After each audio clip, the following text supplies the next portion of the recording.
Look at chapter 14, verse 1. Now Joab, the son of Zeruiah, perceived that the king's heart was toward Absalom. And Joab sent to Tekoa, fetched thence a wise woman, said unto her, I pray thee, feign thyself to be a mourner, and put on now mourning apparel, and anoint not thyself with oil, but be as a woman that had a long time mourned for the dead. Come to the king, and speak on this manner unto him. So Joab put the words in her mouth. And she came in, and she said, Help, O king. And the king said unto her, What aileth thee? And she answered, I am indeed a widow woman. Mine husband is dead, and thy handmaid had 2 sons, and they 2 strove together in the field. There was none to part them, but the one smote the other and slew him. And behold, the whole family is risen against thine handmaid. And they said, Deliver him that smote his brother, that we may kill him for the life of his brother whom he slew, and we'll destroy the heir also. And so they shall quench my coal which is left, and shall not leave to my husband neither name nor reminder. You see what she's doing? She's playing upon the feelings of the king again. David was greatly deceived, you see. Just as he had used deception, that's being used now. And the woman said, verse 13, I'm dropping down in this incident, Hast thou thought such a thing against the people of God for the king to speak this thing as one which is fault in that the king doth not fetch home his banished? You see, again, David could see in the life of another what should be done, but not in his own life.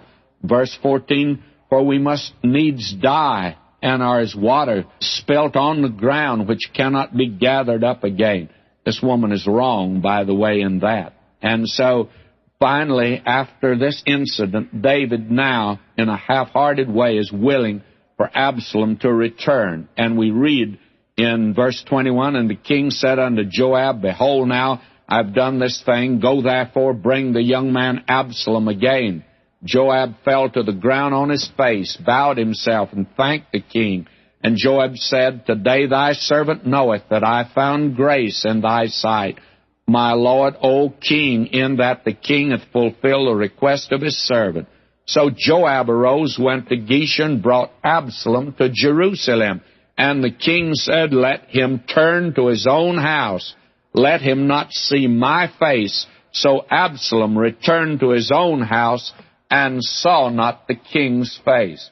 Now this is unfortunate. This actually set the stage for Absalom's rebellion that we're going to see in the next chapter. And Absalom was a bad boy, but he was a good politician. And he was very clever and very crooked. He was very subtle and very slight. He had a good personality, friendly, he's extrovert. He was very much like David, as we've said. I think he was the best little handshaker in the kingdom. He was, I think, outstanding in patting people on the back. And he took his station at the busiest gate of the city. And men with complaints came up to the city, required justice, no judges to hear their cause. But Absalom was there to hear them, to comfort and to agree with them. And he failed, though, to represent his father. He didn't defend the crown.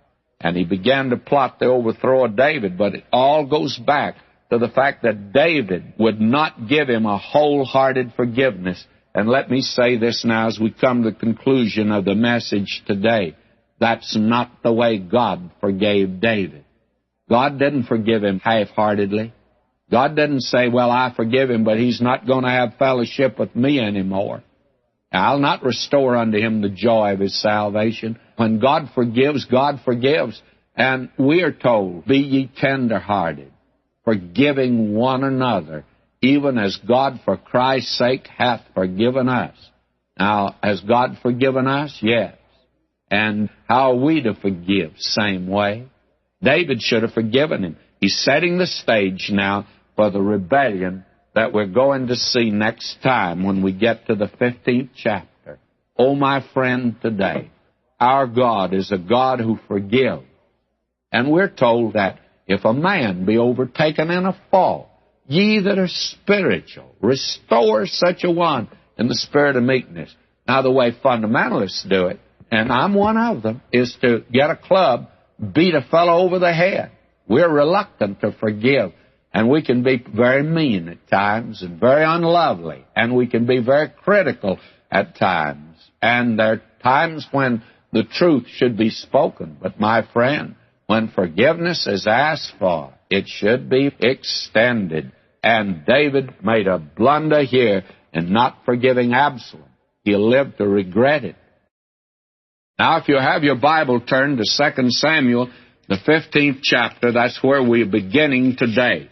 David, after committing that terrible sin, that trouble came to him, and it came thick and fast. The same way he had sinned, why, sin came into his own family, and he's not through with it by any means. This man, God took him to the woodshed, and we find here in the 15th chapter that Absalom leads a rebellion against David. And now Absalom, in a very subtle way, he begins to steal the hearts of the children of Israel. And he was a very attractive young fellow. He was very much like his father David in many, many ways. And he was the heir apparent to the throne anyway, successor to David. And we find that now why he begins to move very secretly. And he secretly plotted to overthrow David. It was a dastardly deed, but chickens are coming home to roost for David. And actually a revolution broke out. And it was very formidable. It caused David to have to flee from Jerusalem. Now, will you notice here what took place? I'm reading chapter 15, verse 1. It came to pass after this that Absalom prepared him chariots and horses and 50 men to run before him. And Absalom rose up early, stood beside the way of the gate. And it was so that when any man that had a controversy came to the king for judgment, then Absalom called unto him and said, Of what city art thou? And he said, Thy servant is of one of the tribes of Israel. Absalom said unto him, See, thy matters are good and right, but there is no man deputed of the king to hear thee. Absalom said, moreover, O that I were made judge in the land, that every man which hath any suit or cause might come unto me, and I would do him justice. And it was so that when any man came nigh to him to do him obeisance, he put forth his hand and took him and kissed him. And on this manner did Absalom to all Israel that came to the king for judgment. So Absalom stole the hearts of the men of Israel. May I say he's a true politician, is he not?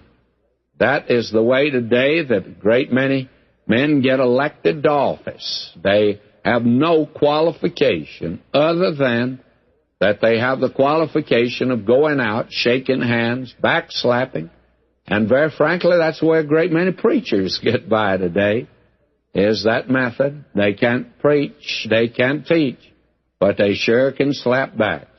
And unfortunately, you and I, that is what appeals to us. And as far as I can tell from the Word of God, that's the way Antichrist will come to power. He's going to be the greatest little backslapper that the world has ever seen. Now, Absalom was good at that. He stood in the gate, and he said, oh, if I was only a judge here, you'd get justice. Well, you can understand the appeal that would make. If you vote me in office, I'll solve all the problems. I'll be able to solve all the foreign affairs and all the domestic affairs. That's what the politicians tell us, and unfortunately, you and I listen to them, and we vote for them, and then they don't do it, of course. Now, Absalom is preparing here for a rebellion, of course, against his own father David. Here's rebellion in the house of David. It's a terrible thing.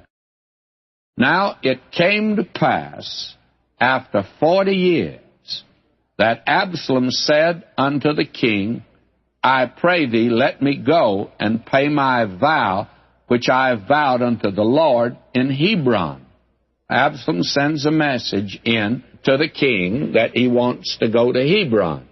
For thy servant vowed a vow while I abode at Geshur in Syria, saying, If the Lord shall bring me again indeed to Jerusalem, then I'll serve the Lord.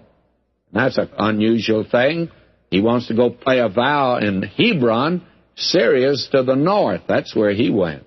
And the king said unto him, Go in peace. So he arose and went to Hebron. Now notice what he did. But Absalom sent spies throughout all the tribes of Israel, saying, As soon as ye hear the sound of the trumpet, then ye shall say, Absalom reigneth in Hebron. Now you will recall that's where David began, was in Hebron. He was king there first. Absalom goes down there and begins his rebellion, you see. And with Absalom went 200 men out of Jerusalem that were called, and they went in their simplicity, and they knew not anything. In other words, these 200 men came along, but they did not know that rebellion was prepared against David.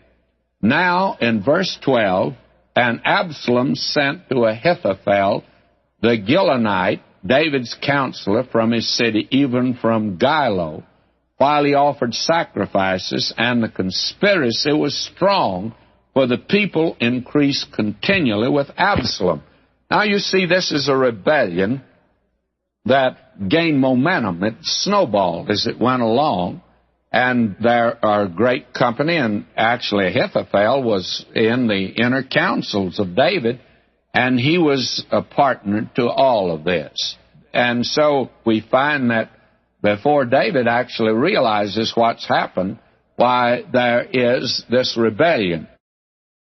Now David does a very strange thing.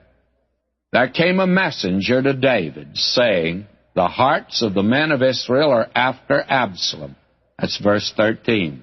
And David said unto all his servants that were with him at Jerusalem, Arise, and let us flee, for we shall not else escape from Absalom.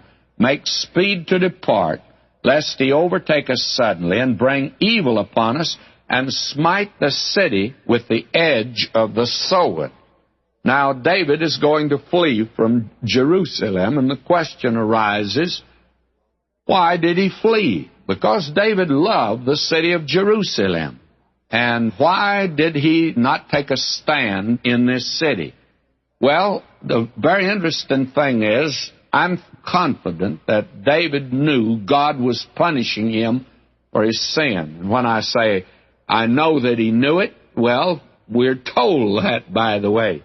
If you go over to the 15th chapter, down as far as the 25th verse, you will hear David say, The king said unto Zadok, Carry back the ark of God unto the city. If I shall find favor in the eyes of the Lord, he'll bring me again and show me both it and the habitation. But if he thus say, I have no delight in thee, behold, here am I. Let him do to me as seemeth good unto him. In other words, David knew what was happening to him was a judgment that was coming from God. And then, do you recall that David, back in the 13th chapter, that at that particular time, verses 13 and 14, we're told there, And I, whither shall I cause my shame to go? And as for thee, thou shalt be as one of the fools in Israel. Now therefore, I pray thee, speak unto the king, for he'll not withhold me from thee. Howbeit, he would not hearken unto her voice, but being stronger than she forced her and lay with her. David was disgraced, you see, and that was an awful thing. David wanted to spare life in the city. This scandal had taken place there. And then you will recall he had stayed in Jerusalem when he should have been out with his army at the time of the great sin of Bathsheba, when he should have been out fighting. He stayed yet in Jerusalem. He's leaving it now because he knew God was punishing him. And then David loved Jerusalem. He did not want to see the city he built and loved become the scene of battle. And you will find that that is the thing that he says. David went up, verse 30 of this chapter. David went up by the ascent of Mount Olivet, and wept as he went up, and had his head covered, and he went barefoot, and all the people that was with him covered every man his head, and they went up weeping as they went up. This is the thing that David wanted to do, was to spare the city. He didn't want it to become a scene of battle. And yet this city was to be destroyed more than any other city because of its rebellion and sin. There's another reason. David was not ready to press the issue with Absalom. Actually, he wanted to spare the life of Absalom, and you'll find out that when we get to the next chapter that it was in his heart to spare the life of this boy. He said to the captains, "Remember my boy Absalom. See that no harm comes to him." And he really wanted to spare the life of the boy. He loved him.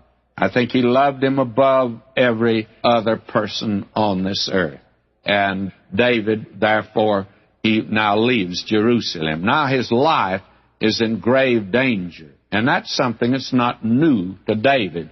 Actually, he was more concerned about his own relationship to God and his relationship with Absalom. And Absalom had two counselors that he had taken, Ahithophel, who betrayed David, and Hushai, that we'll see about later. David wanted to lead his army to battle, we'll find out. They just won't let him go into battle. Now, with that kind of a background, let's look at this rebellion that is taking place. And David now is leaving Jerusalem. And as he went out into the country, we find that he wept. And there's an incident that takes place I'd like to call your attention to here. Let me drop down to verse 19. Then said the king to Ittai the Gittite, "Wherefore goest thou also with us? Return to thy place and abide with the king, for thou art a stranger and also an exile. Whereas thou camest but yesterday, should I this day make thee go up and down with us, seeing I go whither I may? Return thou and take back thy brethren. Mercy and truth be with thee." You see, this man that had come into the city, he told him not to follow him. And Ittai answered the king and said, "As the Lord liveth, and as my lord the king liveth, surely in what place my lord the king shall be, whether in death or life, even there also will thy servant be." And David said to Ittai, "Go and pass over." And Ittai the Gittite passed over, and all his men and all the little ones that were with him. David had many loyal followers, you see, many that were willing to lay down their life for him. And all the country wept with a loud voice, and all the people passed over. The king also himself passed over the brook Kidron, and all the people passed over toward the way of the wilderness. And lo, Zadok also and all the Levites were with him, bearing the ark of the covenant of God. And they set down the ark of God, and Abiathar went up unto all the people had done passing out of the city. And the king said unto Zadok, "Carry back the ark of God unto the city. If I shall find favor in the eyes of the Lord, he'll bring me again and show me both it." You see, David recognized what was happening to him was a judgment of God. And he sends the ark back now. And we're told that when David went out, he went out weeping over the Mount of Olives. And verse 31, "And one told David, saying, Ahithophel is among the conspirators with Absalom. And David said, O Lord, I pray thee, turn the counsel of Ahithophel into foolishness."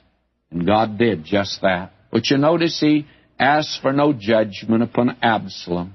Verse 32, "It came to pass that when David was come to the top of the mount where he worshipped God, behold, Hushai the Archite came to meet him with his coat rent and earth upon his head, unto whom David said, If thou passest on with me, then thou shalt be a burden unto me. But if thou return to the city, say unto Absalom, I'll be thy servant, O king, as I have been thy father's servant hitherto, so will I now also be thy servant. Then mayest thou for me defeat the counsel of Ahithophel."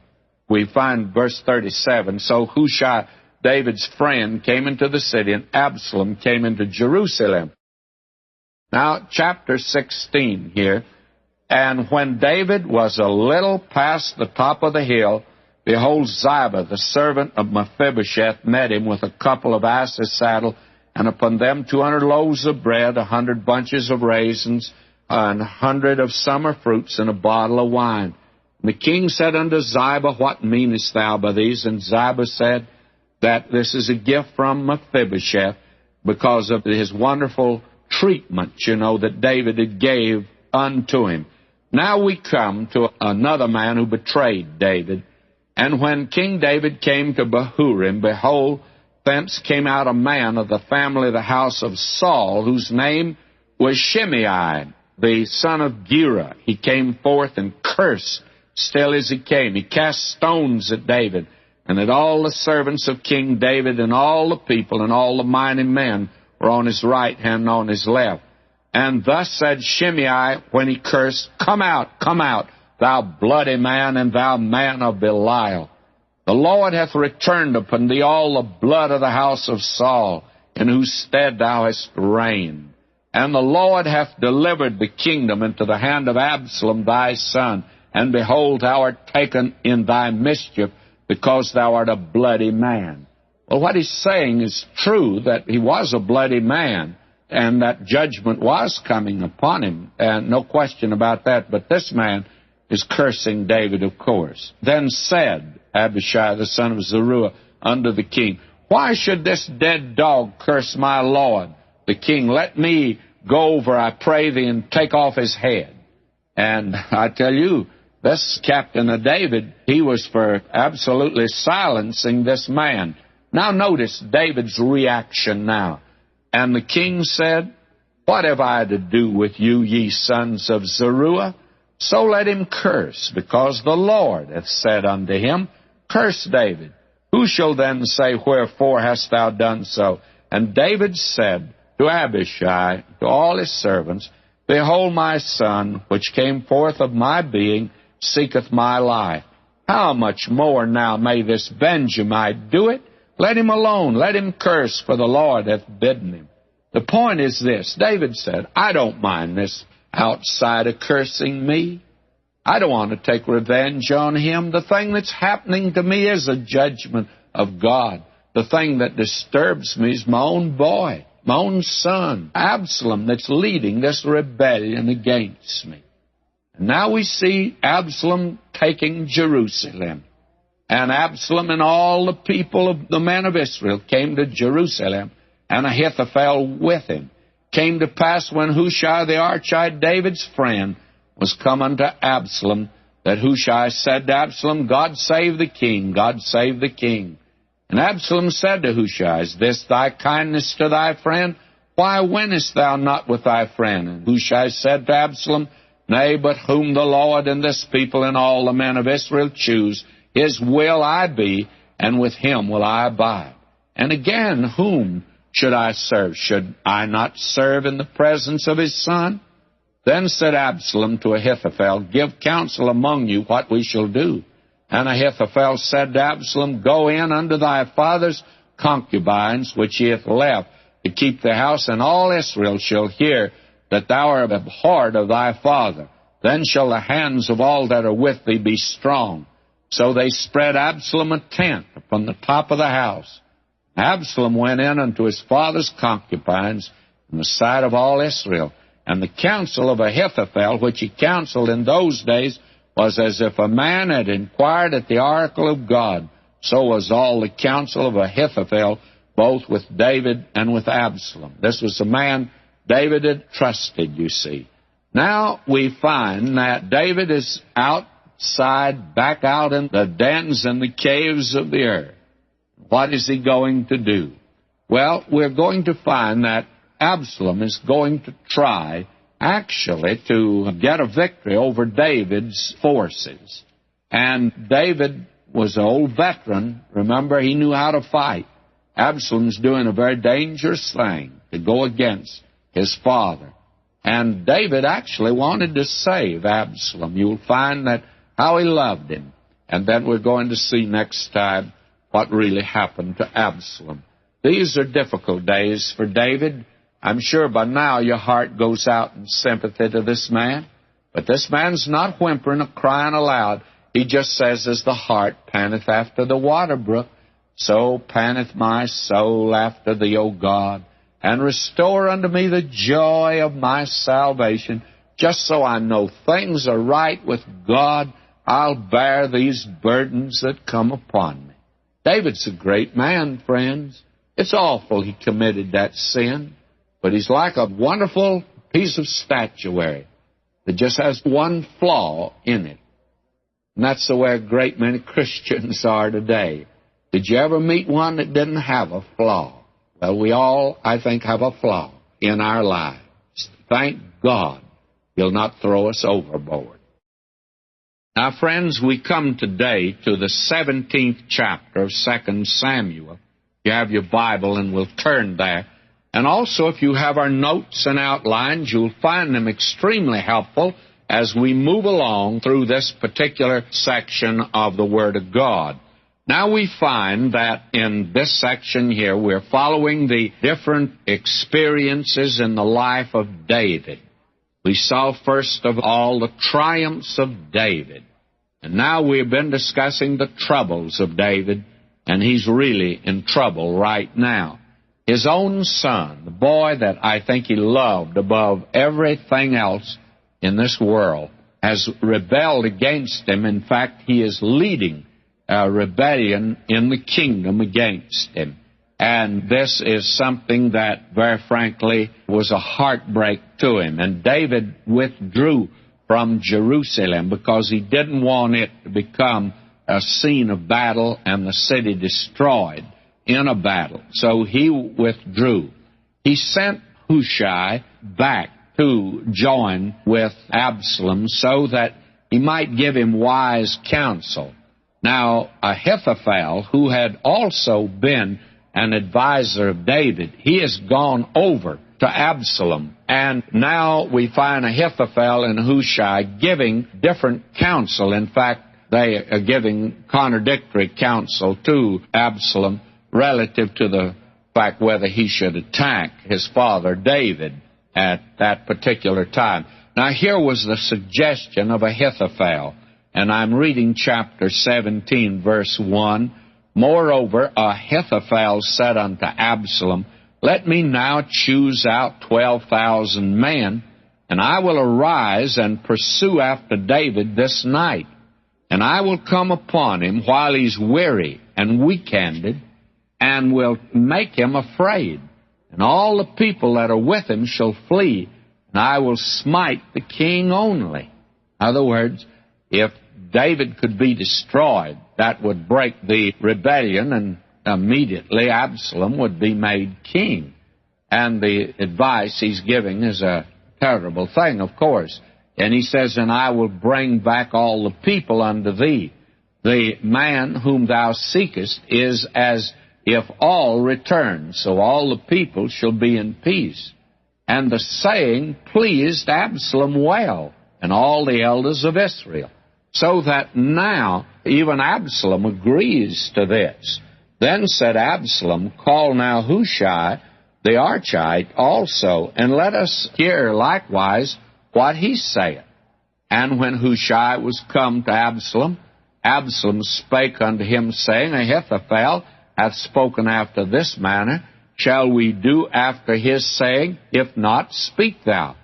Now, it's a good thing Hushai was there, because he gave a different procedure altogether, and his strategy was different. And he gave to Absalom some very good advice, and it's unfortunate Absalom didn't follow it through. And here it is, verse 7. And Hushai said unto Absalom, The counsel that Ahithophel hath given is not good at this time. For, said Hushai, Thou knowest thy father and his men, that they be mighty men, and they be chafed in their minds, as a bear robbed of her whelps in the field, and thy father's a man of war, and will not lodge with the people. Behold, he's hid now in some pit, or in some other place. And it will come to pass, when some of them be overthrown at the first, that whosoever heareth it will say, There is a slaughter among the people that follow Absalom. Now, actually, he's giving very good advice, but it's for the benefit of David, of course. And the advice is just simply this. He says, You must recognize Absalom. that you're not a man of war, and those that are with you are not men of war. Your father is a man of war. He is acquainted with the field. He's a veteran. He's rugged, and he has the mighty men with him. And after all, you've driven him out of Jerusalem. They're chafed by this. They are licking their wounds right now. And it's the same position that a bear that's robbed of her whelps, the little bears, that mama bear's really going to fight and will become twice as dangerous as she'd be otherwise. And that's the way David is now. You'd be very foolish to attempt to attack him, and then to begin, suppose you did attack him. David has been pursued before. Saul pursued him, and he learned how to escape and evade Saul, and he wouldn't be among the people. He'd know where to hide. He'd know how to escape. So you'd be very foolish to try to take him. And if you did, suppose you went into the house and you didn't get David, why, they'd circulate word immediately that you were losing the battle, and you'd find the people that temporarily have come over on your side wouldn't stay with you. Well, that was very good advice that is given to him. He says, verse 11, therefore I counsel that all Israel be generally gathered unto thee from Dan even to Beersheba, as the sand that is by the sea for multitude, and that thou go to battle in thine own person. So shall we come upon him in some place where he shall be found, and we will light upon him as the dew falleth on the ground. And of him and of all the men that are with him, there shall not be left so much as one. Now, he says the important thing is, you are not prepared yourself to go into battle. Now, Ahithophel is not prepared. Taking a few thousand men won't overcome David. Now, what you need to do is to gather Israel together, and you get prepared for this. And then when you're prepared, then you lead the forces into battle. If you're going to be the king, well, you'd have to do that. Remember, that's the way your father really came to the throne. He was, first of all, a great general. And this is the advice that Hushai gives. Now, actually, it was good advice, but it was not for the benefit of Absalom. It was for the benefit of David. It would give David also time to more or less reconnoiter. And so we find that Absalom and all the men of Israel said, the counsel of Hushai the Archite is better than the counsel of Ahithophel. For the Lord had appointed to defeat the good counsel of Ahithophel to the intent that the Lord might bring evil upon Absalom. So that Absalom felt like the advice was much better, and candidly, friend, it was better advice. But it would be for the benefit of David in the long run.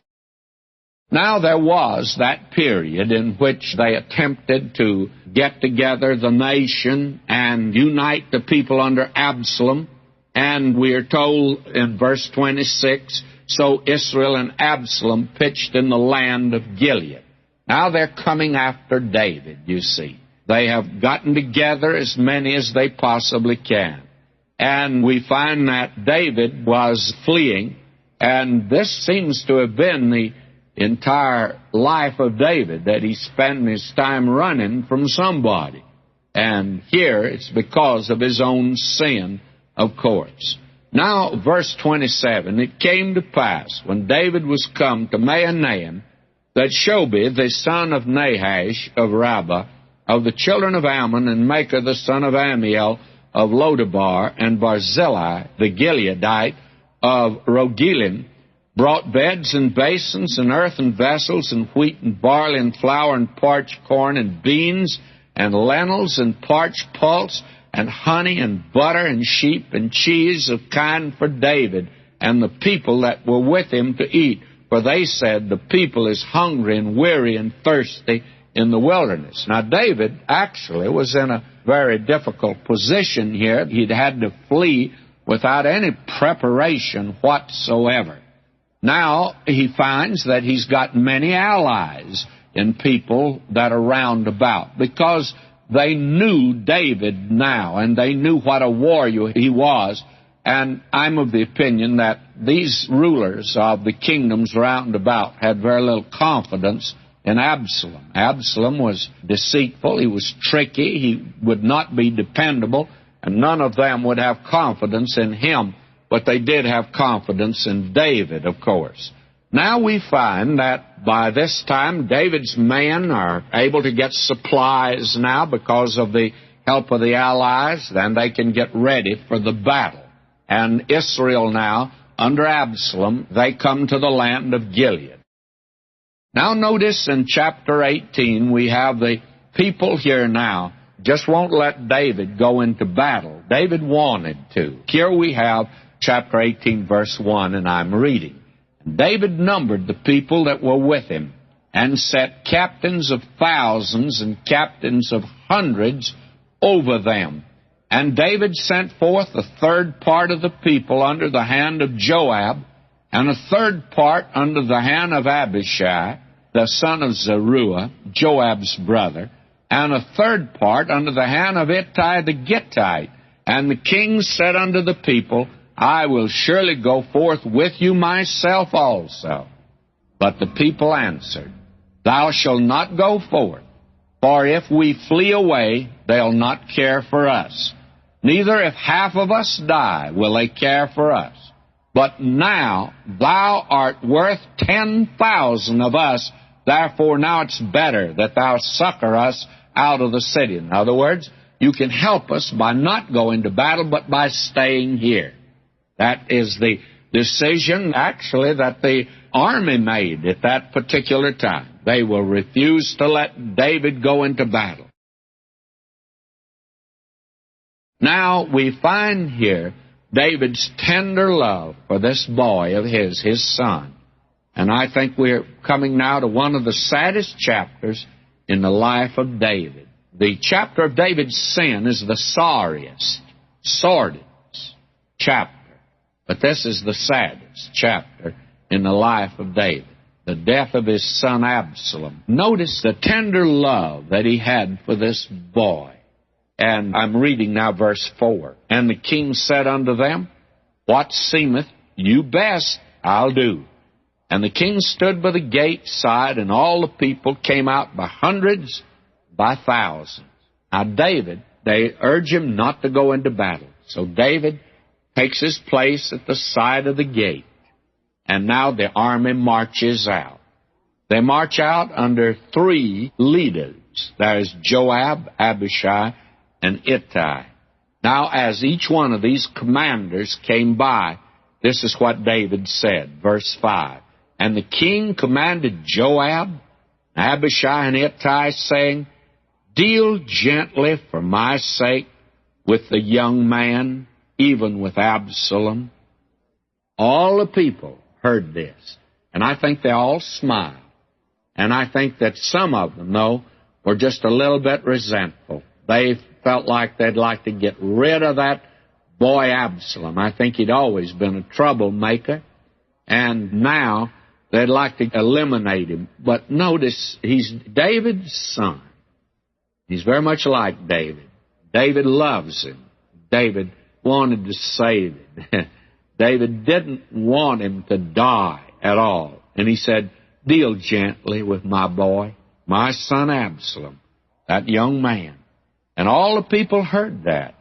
So the people went out into the field against Israel, and the battle was in the wood of Ephraim, where the people of Israel were slain before the servants of David, and there was a great slaughter that day of 20,000 men. It was a terrible thing. It was a civil war. We've had one in this country of ours, and we know something about a civil war. And this was civil war, and it was sad.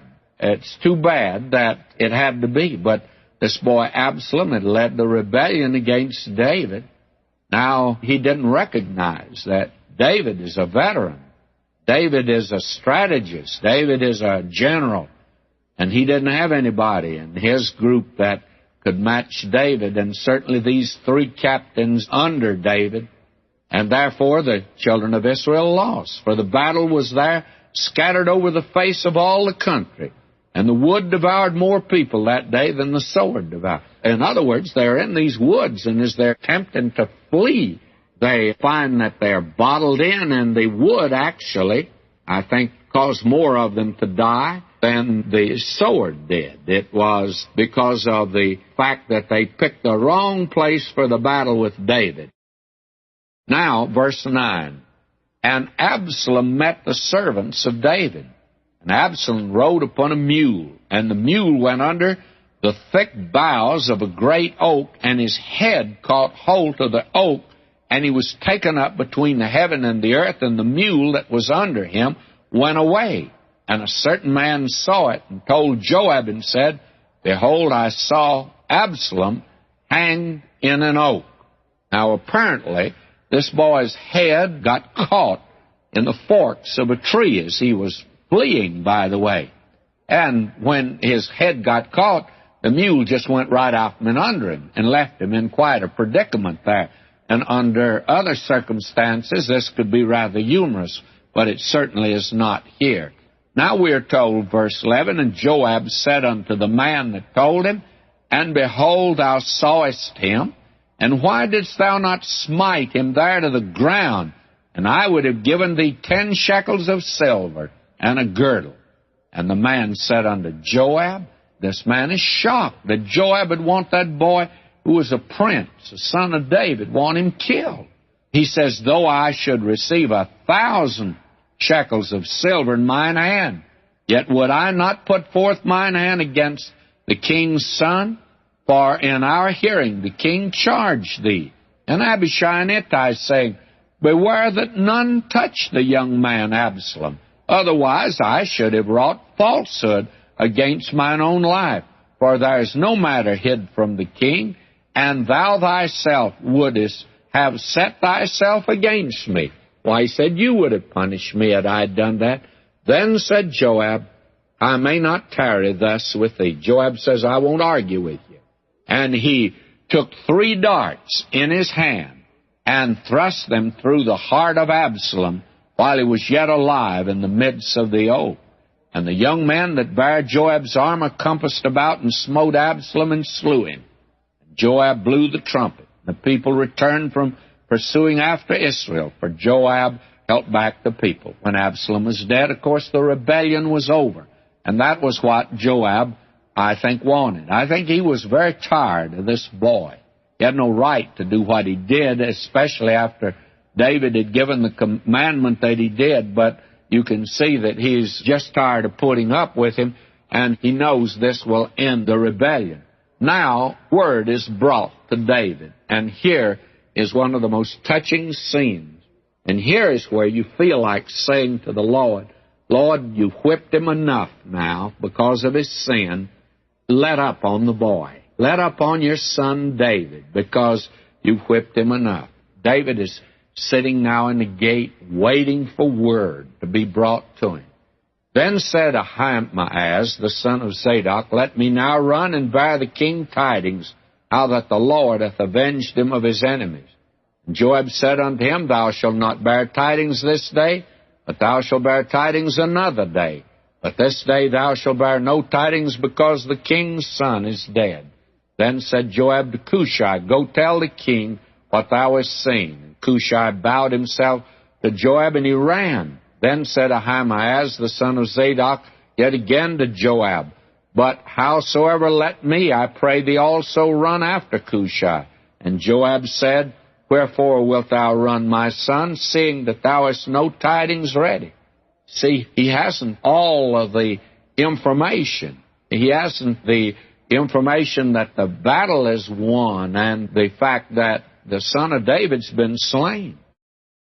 And howsoever said he, Let me run, he said unto him, Run. Then Ahimaaz ran by way of the plain and overran Cushai. And David sat between the 2 gates, and the watchman went up to the roof over the gate and to the wall, and lifted up his eyes and looked. Behold, a man running alone. The watchman cried and told the king. And the king said, If he be alone, there's tidings in his mouth. And he came apace and drew near. And the watchman saw another man running. And the watchman called unto the porter and said, Behold, another man running alone. And the king said, He also bringeth tidings. And the watchman said, Methinketh the running of the foremost is like the running of Ahimaaz, the son of Zadok. And the king said, He's a good man, and cometh with good tidings. And Ahimaaz called and said unto the king, All is well. And he fell down to the earth upon his face before the king, and said, Blessed be the Lord thy God, which hath delivered up the men that lifted up their hand against my lord the king. And the king said, Is the young man Absalom safe? And that's all that David is interested in. And Ahimaaz answered, When Joab sent the king's servant and me thy servant, I saw a great tumult, but I knew not what it was. See, he didn't know that Absalom was dead. And the king said, Turn aside and stand there. He turned aside and stood still. And friends, there are many messengers running today telling the human family from God that all is well. All is not well. Man is a sinner. Man needs a Savior. Man needs to know that the Son of God died on the cross for him. That's the message. And this boy didn't have the message. Now behold, Cushai came, and Cushai said, Tidings, my lord the king, for the Lord hath avenged thee this day of all them that rose up against thee. You see, the thing that David's interested in, not winning the battle, but what about Absalom? Is the young man Absalom safe? And Cushai answered, The enemies of my lord the king, and all that rise against thee to do thee hurt, be as that young man is.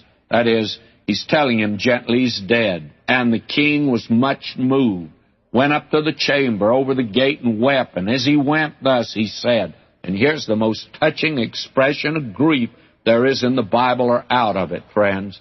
Oh, my son, Absalom, my son, Absalom, would God I died for thee, O Absalom, my son, my son.